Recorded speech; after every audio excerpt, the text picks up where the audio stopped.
வணக்கம் மக்களே, இன்றைக்கி நம்ம சேனலில் 1 கிலோ மட்டன் வச்சு மட்டன் குழம்பு எப்படி செய்யலாங்கிறத பார்க்கலாம். அதுக்கு ஃபஸ்ட்டு மசாலாவை ட்ரை ரோஸ்ட் பண்ணி எடுத்துக்கலாம். ஒரு 5 டேபிள் ஸ்பூன் மல்லி, 15 வரமிளகா,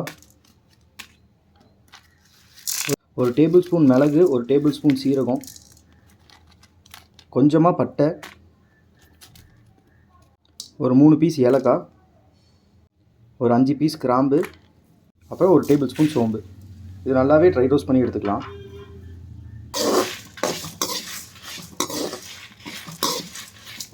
நம்ம போட்ட பொருள் எல்லாமே கம்ப்ளீட்டாக ரோஸ்ட் ஆகிடுச்சு. இந்தளவுக்கு நல்லா ரோஸ்ட் பண்ணி எடுத்துக்கோங்க.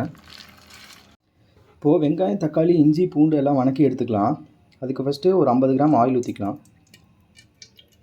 ஆயில் நல்லா சூடாகிடுச்சு. ஒரு 200 கிராம் சின்ன வெங்காயம், சின்ன வெங்காயத்து கூடயே ஒரு 10 பல்லு பூண்டு, ஒரு சின்ன துண்டு இஞ்சி சேர்த்திக்கலாம்.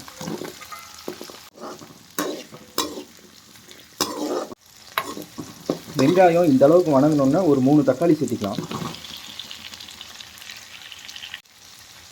தக்காளி கூடயே சின்ன தேங்காயில் ஒரு அரை மூடி தேங்காய் சேர்த்திக்கலாம்.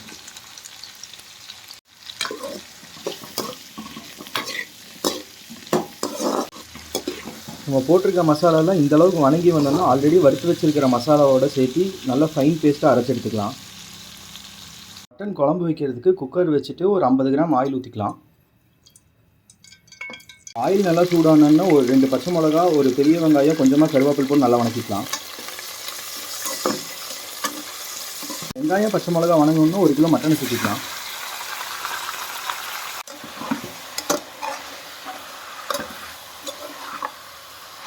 மட்டன் கூடயே ஒரு 1/4 டேபிள் ஸ்பூன் மஞ்சள் தூள் சேர்த்திக்கலாம். மஞ்சள் தூள் சேர்த்திட்டு ஒரு 2 நிமிஷத்துக்கு நல்லா வணக்கிக்கலாம். மட்டன் ஒரு 2 நிமிஷம் நல்லா வணங்கிருச்சு. ஒரு 1/2 டேபிள் ஸ்பூன் உப்பு சேர்த்திக்கலாம். நம்ம ஆல்ரெடி அரைச்சி வச்சுருக்கிற மசாலாவை இது கூட சேர்த்திக்கலாம்.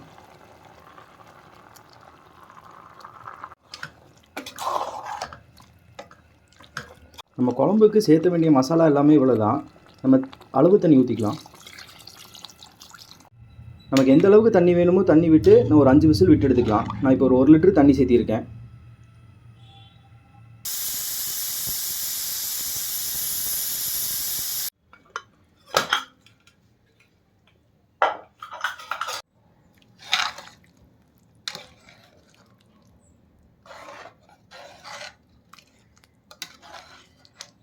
மட்டன்லாம் வந்து குழம்பு நல்லாவே ரெடியாகி வந்துருச்சு. இந்த டைமில் கொஞ்சமாக மல்லித்தலை சேர்த்திக்கலாம். இதே மாதிரி நிறைய வீடியோஸ் வாட்ச் பண்ணுறதுக்கு மறக்காமல் நம்ம சேனலை சப்ஸ்கிரைப் பண்ணிக்கோங்க.